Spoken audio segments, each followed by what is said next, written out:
कुछ समय बाद अभ्यंक फ्रेश होकर और अपने कपड़े बदलकर आया तो तब तक पूर्णिमा चाय बना चुकी थी और वहीं टेबल पर चाय रखकर काउच पर बैठे उसका इंतजार कर रही थी। अभ्यंक आया तो उसने उसे अपने पास ही बैठने का इशारा किया। वे भी पूर्णिमा से कुछ ही दूरी बनाकर बैठ गया तो पूर्णिमा ने उसकी तरफ चाय का कप पकड़ाया। अभ्यंक ने भी चाय लिया और घुट भरने लगा। घर पर सब कैसे हैं? पूर्णिमा ने चाय की चुस्की लेने के बाद कहा। गुड। अभ्यंक ने बस इतना ही कहा। अक्ष से मिले आप? अक्ष ने नहीं बताया मैं मिला या नहीं। बताया। क्या? यही कि आप हर रोज उससे मिलने जाते थे। इस बार अभ्यंक ने कुछ नहीं कहा। माँ कैसी हैं?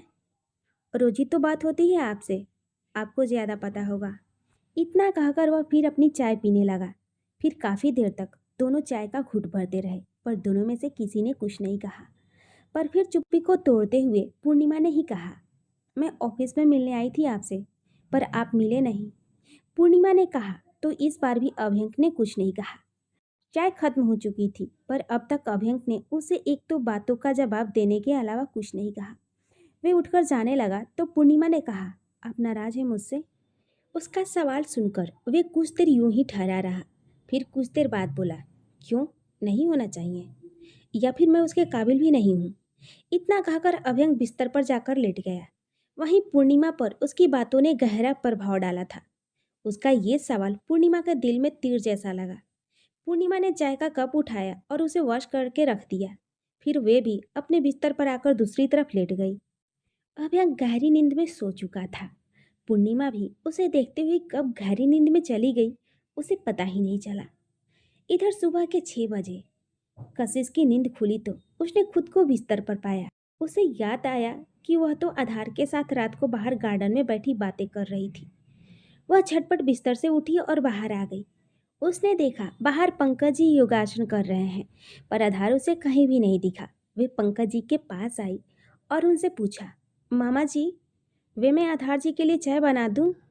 अरे नहीं बेटा, वे तो सुबह 5 बजे ही चले गए। कह रहे थे ऑफिस में कुछ जरूरी काम आ गया है तो जल्दी निकलना पड़ेगा ऑफिस के लिए। पंकज जी ने कहा, अच्छा ठीक है, फिर मैं आपके लिए ब्रेकफास्ट रेडी करती हूँ। तब तक आप अक्ष को स्कूल के लिए रेडी कर दीजिए।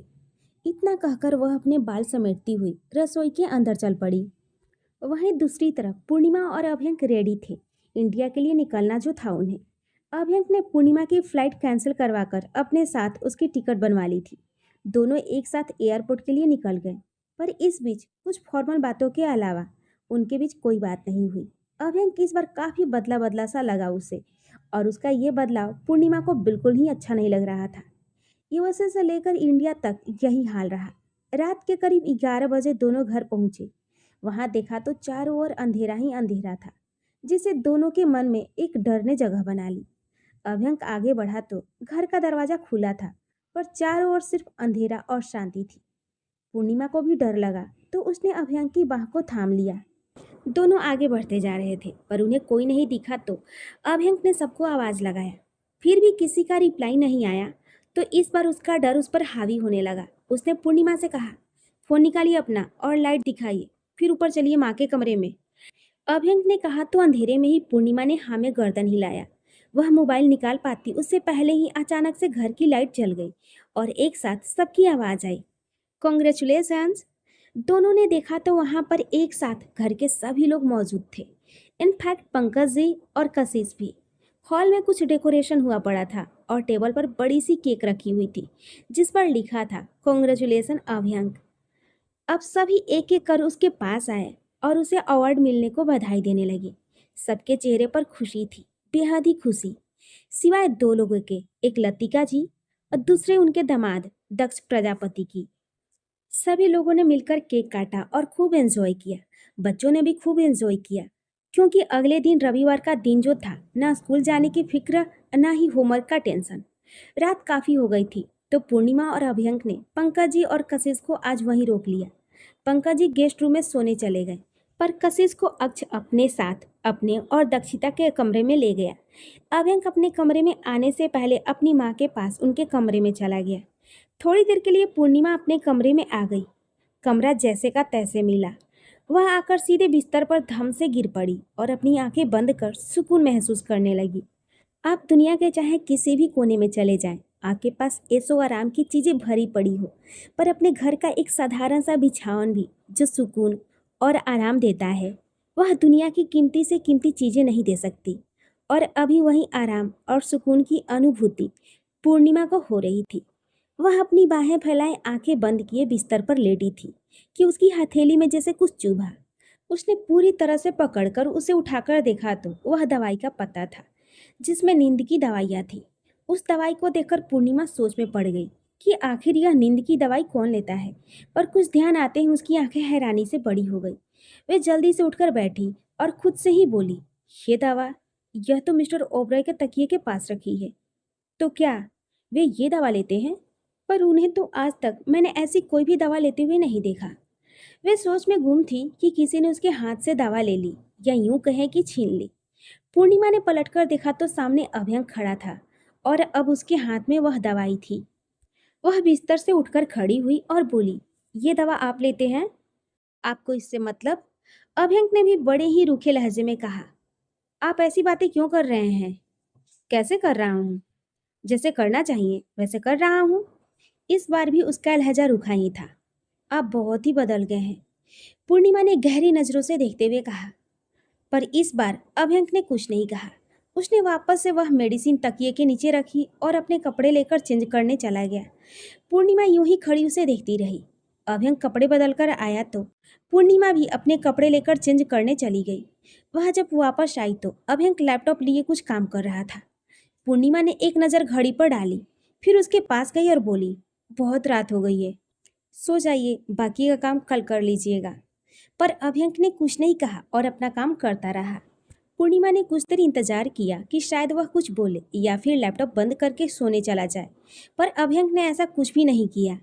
पूर्णिमा उसके पास आई और बिना कुछ बोले उसका लैपटॉप बंद कर उसे साइड में रख दिया। ये क्या किया? अभयंक गुस्से से चिल्लाया। पूर्णिमा कुछ बोल पाती कि उससे पहले ही गुस्से से पूर्णिमा के बाजू को पकड़कर उसने अपनी ओर खींचा और बोला, समझती क्या आप खुद को? क्यों बंद किया आपने इसे? रात बहुत हो गई है, आप सोएंगे नहीं तो बीमार पड़ जाएंगे। ये कहते हुए पूर्णिमा की आंखें डबडबाई हुई थी। तो आपको मेरी इतनी फिक्र क्यों हो रही है और कब से होने लगी? अभयंक ने अपनी पकड़ उसकी बाजू पर और मजबूत कर दी। वे मैं बंद कीजिए, ये सब जो है ही नहीं उसे दिखाने की कोशिश मत कीजिए। ये सब काम पत्नी करती हुई अच्छी लगती है, कोई और नहीं। कोई और से क्या मतलब है आपका? मैं पत्नी हूं आपकी। इस बार पूर्णिमा के आंखों में आंसू के साथ रोष भी था। आप मानती हैं खुद को मेरी पत्नी? अभयंक ने कहा तो पूर्णिमा कुछ पल को चुप हो गई। अभयंक ने एक दर्द भरी मुस्कान के साथ कहा, नहीं है ना जवाब, होगा भी नहीं। वे आगे कुछ और कहता उससे पहले ही पूर्णिमा बोल उठी, मानती हूँ क्योंकि शादी हुई है मेरी आपसे। अच्छा ठीक है, फिर अगर ऐसा है तो किस कीजिए मुझे। अभयंक ने उसकी आंखों में देखते हुए कहा तो पूर्णिमा हैरानी से उसे देखने लगी। सोच क्या रही हैं, कीजिए किस? अभयंक ने फिर से कहा। पूर्णिमा ने अपनी नजरें नीची कर ली तो अभयंक ने उसकी बाजू पर अपने हाथों की पकड़ मजबूत करते हुए कहा, आइंदा से मेरे काम में इंटरफेयर करने की कोशिश मत कीजिएगा, समझ गई आप? इतना कहकर उसने उसे झटके से छोड़ दिया, जिसके कारण लड़खड़ाकर वह थोड़ा पीछे हो गई। अभयंक ने अपना लैपटॉप और फोन उठाया और कमरे से बाहर निकल गया। वहीं पूर्णिमा उसे जाते हुए देखती रही। आंखों से आंसू लुढ़क कर गालों तक आ गए। दूसरा हाथ अपने आप बाजू पर चला गया जिसे अभयंक ने पकड़ा था। उसने देखा वहां लाल निशान पड़ गए हैं। उसे छूते ही उसे और दर्द महसूस हुआ। आंसुओं की धार और तेजी से बहने लगी। वह कुछ देर यूं ही खड़ी रही, फिर उसने अपने आंसू पोंछे और बाथरूम में जाकर अपना चेहरा धोया। फिर आकर उसने अपनी बाजू पर ऑइंटमेंट लगाया और लाइट ऑफ करके सोने चली गई। दूसरी तरफ अभयंक स्टडी रूम में बेचैन सा चक्कर काट रहा था। उसने अपने प्यार को, अपने इश्क को चोट पहुंचाई थी, तो वह कैसे चैन से रह सकता था? उसका चैन, उसका सुकून तो उसकी इसकी हंसी है। पर आज तो उसने उसकी आंखों में आंसू दे दिए। वे इतना निर्दयी कैसे हो सकता है उसके साथ? उसका ये स्वभाव तो नहीं। कुछ देर यूं ही बेचैनी में घूमने के बाद जब उसकी बेचैनी को राहत मिली तो वे वहां से निकलकर वापस कमरे में आया। अब कमरे में अंधेरा था। उसने हल्की रोशनी वाली लाइट को पहले ऑन किया ताकि अगर पूर्णिमा सो रही हो तो उसकी नींद में कोई खलल ना पड़े। हल्की रोशनी वाली लाइट ऑन होते ही उसकी नज़र सीधे बिस्तर पर पड़ी। जहाँ पूर्णिमा अपनी आंखें बंद किए सो रही थी। उसकी गहरी सांसें इस बात का सबूत थी कि वह अब गहरी नींद में सो चुकी है। अभिंक ने एक नज़र उसकी बाजू पर डाली, जो उसकी करवट लेकर सोने के कारण अब सीधे अभिंक की नज़रों के सामने थी। हल्की रोशनी के कारण उसे ये तो नहीं दिखा कि उसे चोट कितनी आई है, पर उस पर लगा ऑइंटमेंट उसे साफ दिखने लगा, जिससे उसे समझ आ गया कि गुस्से में उसने उसे काफी हर्ट कर दिया है। अभिंक उसके पास बैठा और बड़े ही ध्यान से उसके चेहरे को देखने लगा। फिर उसने हाथ उठाकर उसके जख्म को छुआ तो नींद में भी पूर्णिमा के मुंह से सिसकारी निकल गई।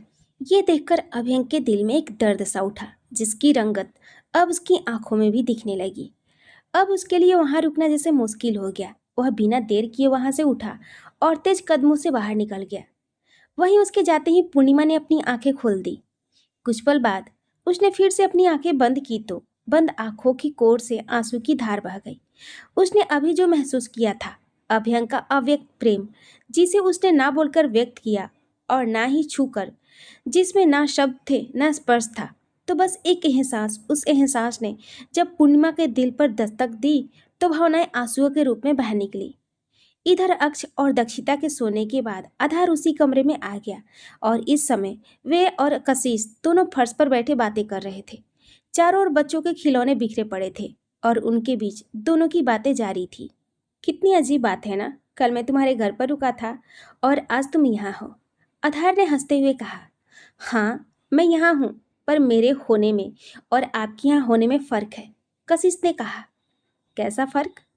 आपकी तरह मैं यहाँ से बिना बताए सुबह 5 बजे नहीं भागने वाली। कशिश ने कहा तो आधार हंस पड़ा। मार लो ताने, वैसे भी ताने मारने में महारत हासिल है तुम्हें। अच्छा, अभी के अलावा मैंने कब ताना मारा आपको? एक या दो बार की बात हो तब बताऊं। अच्छा जी, इसका मतलब मैं हर रोज आपको ताना मारती हूँ? और नहीं तो क्या। खुद तो दिन भर ऑफिस में अकड़ू बने फिरते हैं और मुझसे कह रहे हैं कि मैं ताना मारती हूँ आपको। ऑफिस में अकड़ू नहीं बनूंगा तो वे लोग काम करने के बजाय सिर पर चढ़ जाएंगे। प्रोफेशनलिस्ट नाम की भी कोई चीज़ होती है मैडम जी। हाँ, वे तो है, पर मुझे नहीं पता था कि आपका ये साइड भी है। ये साइड भी मतलब स्वीट, केयरिंग, टॉकेटिव। आप ऐसे भी होंगे ये कभी नहीं सोचा था मैंने। तो फिर क्या सोचा था? कैसा हूँ मैं? बता दूँ? बुरा तो नहीं मानेंगे? अगर बात बुरा मानने वाली होगी तो ज़रूर मानूंगा। तो फिर रहने दीजिए। नहीं, बताओ। हाँ हाँ, अरे बताओ तो सही। नहीं, आप गुस्सा करेंगे। अच्छा ठीक है, ना गुस्सा करूंगा और ना बुरा मानूंगा। सच्ची? एकदम सच्ची। मैं ना आपको जल्लाद समझती थी, अकड़ू जो हमेशा बस रोब झाड़ता रहता है। ओह, थैंक यू। आप मुझे इतना अच्छा इंसान समझती थी। अब देखिए किसने ताना मारा। आपकी संगति का असर है। और क्या? अच्छा, मतलब ये इल्जाम भी मुझ पर? कशिश ने कहा तो आधार हंस पड़ा। दोनों में बातें होने लगी। मुलाकातें तो रोज ही हुआ करती थी। अब जब ये बातों का सिलसिला चल पड़ा तो देखते हैं किस मुकाम तक जाती है इनकी कहानी। अभ्यंक आज भी सुबह जल्दी ऑफिस निकल गया। पूर्णिमा घर पर ही थी और काफी बुझी बुझी सी लग रही थी। इस समय ब्रेकफास्ट के लिए टेबल पर अभ्यंक के अलावा सभी लोग मौजूद थे। पूर्णिमा एक हाथ अपने गाल पर रखे हुए किसी सोच में गुम थी। एक हाथ से चम्मच को प्लेट में घुमाए जा रही थी। सबकी नजर उस पर ही थी। कशिश उसके पास ही बैठी थी। उसने पूर्णिमा के कंधे पर हल्के से हाथ रखा तो पूर्णिमा जैसे अपनी सोच से बाहर आई। उसने अपनी गर्दन घुमाकर कशिश को देखा। कशिश ने उसे पूछा, क्या हुआ, क्या सोच रही हैं? कुछ भी नहीं, पूर्णिमा ने बस इतना ही कहा। क्या हुआ पूर्णिमा, काफी थकी थकी सी लग रही हो। नींद ठीक से पूरी नहीं हुई क्या? अंशिका ने प्यार से पूछा। उसे पूर्णिमा को इस तरह देखकर उसकी फिक्र हो रही थी। नहीं दी, ऐसा कुछ भी नहीं है, ठीक हूं मैं, पूर्णिमा ने कहा। फिर बेमन से अपना नाश्ता करने लगी। थोड़ी देर बाद जब सबका नाश्ता हो गया तो पंकज जी और कशिश जाने के लिए तैयार थे। एक दो दिन और रुक जाते आप, क्या जाना है लगा रखे हैं। अभय जी ने पंकज जी के कंधे पर हाथ रखते हुए कहा। कल आपने कहा रुक जाने के लिए, फिर तो रुक गया। पंकज जी ने कहा, सिर्फ एक रात, उससे क्या होगा। कम से कम एक हफ्ता 10 दिन रुकते फिर कोई बात होती। और 10 दिन क्या, मैं तो कहूँगा कि आप यहीं शिफ्ट हो जाइए, साथ में रहेंगे। अभय जी ने कहा। एक ही शहर में तो रह रहे हैं, कुछ ही मिनटों की दूरी पर। किसी और शहर में रह रहा होता तो फिर बात कुछ और होती। और वैसे भी बेटी के ससुराल में ज्यादा दिन नहीं रुकना चाहिए। पंकज जी ने हंसते हुए कहा, आप भी कौन सी सदी में जी रहे हैं? अब के समय में तो बेटियां मुखाग्नि तक देने का अधिकार रखती हैं। फिर क्या, उसके घर में पिता को रहने का अधिकार नहीं? अभय जी ने कहा, बात अधिकार की नहीं है, मान्यता का भी नहीं कहूँगा, पर अभी मैं सक्षम हूँ खुद की देखभाल के लिए। जिस दिन लगेगा नहीं संभाल पाऊंगा खुद को, उस दिन आपको बिना बताए आ जाऊंगा। पंकज जी ने हल्की मुस्कान के साथ कहा, बड़ी ही सादगी से कहा, ठीक है, जैसी आपकी इच्छा। आप समझी हैं हमारे, अपनी बेटी दी है आपने हमें, आपका मान हमेशा ऊंचा रहेगा हमारी नज़रों में, इसलिए आपका कहा टाल नहीं सकता। अभय जी ने हाथ जोड़कर कहा तो पंकज जी आगे बढ़ उनके गले लग गए। चलिए अंकल, मैं आपको घर छोड़ देता हूँ। उसके बाद उधर से ही मैं और कशिश ऑफिस के लिए निकल जाएंगे। आधार ने पंकज जी से कहा तो पंकज जी ने गर्दन हिलाकर उसकी बात पर हामी भरी। सबसे मिलने के बाद वे लोग घर से निकलने ही वाले थे कि पीछे से पूर्णिमा की आवाज़ आई, रुक जाइए पापा। उसकी आवाज़ सुनकर पंकज जी के साथ आधार और कशिश भी रुक गए। पूर्णिमा आगे आई और अभय जी के पास जाकर उसने कहा, चाचू, क्या मैं अपने पापा के साथ जा सकती हूँ कुछ दिनों के लिए? पूर्णिमा ने अपना सिर झुकाकर कहा, क्या हुआ बेटा, सब ठीक तो है ना? अभय जी ने चिंतित होकर कहा, जी चाचू, सब ठीक है, बस शादी के बाद जब भी गई हूँ बस थोड़ी देर के लिए मिलने गई हूँ, इस बार पापा के साथ कुछ समय बिताना चाहती हूँ। पूर्णिमा ने कहा, अपने पिता के साथ समय बिताने की अगर इच्छा है तो जरूर जाओ, इसमें मुझसे तुम्हें आज्ञा लेने की जरूरत नहीं है। हाँ, एक बार भाभी से पूछ लो। अभय जी ने प्यार से मुस्कुराते हुए कहा, माँ ने मुझे इजाज़त दे दी है। पूर्णिमा ने कहा, ठीक है फिर जाओ, और हाँ, जल्दी आ जाना ताकि हमारे घर की रौनक भी बनी रहे। अभय जी ने कहा तो पूर्णिमा ने हल्की सी मुस्कान के साथ बस जी कहा। उसके बाद आधार के साथ सभी लोग निकल गए। पंकज जी और पूर्णिमा को उनके घर ड्रॉप करने के बाद आधार और कशिश ऑफिस के लिए निकल गए।